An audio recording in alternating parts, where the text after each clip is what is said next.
হাইকোর্টে বড় ধাক্কা খেলেন রাজ্যের মুখ্যমন্ত্রী মমতা বন্দ্যোপাধ্যায়।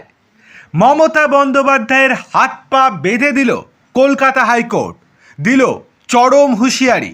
কি হয়েছে চলুন বিস্তারিত দেখে নেওয়া যাক।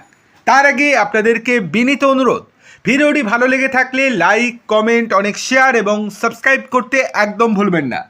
চলে আসি বিস্তারিত খবরে। পশ্চিমবঙ্গে কেন চালু হচ্ছে না কেন্দ্র সরকারের অত্যন্ত জনপ্রিয় আয়ুষ্মান ভারত যোজনা? এই প্রশ্ন তুলে এবার রাজ্যের মুখ্যমন্ত্রী মমতা বন্দ্যোপাধ্যায়কে কড়া জবাবদিহির মুখে দাঁড় করালো কলকাতা হাইকোর্ট।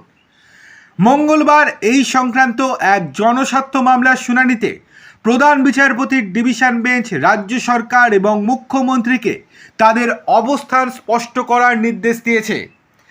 আদালতে মামলাকারীর তরফে আইনজীবী তথা বিজেপি নেতা শ্রমিক ভট্টাচার্যের পক্ষে সওয়াল করা হয় যে শুধুমাত্র রাজনৈতিক বিরোধিতার কারণে বাংলার লক্ষ লক্ষ গরিব মানুষ কেন্দ্রীয় এই স্বাস্থ্য বিমার সুবিধা থেকে বঞ্চিত হচ্ছেন।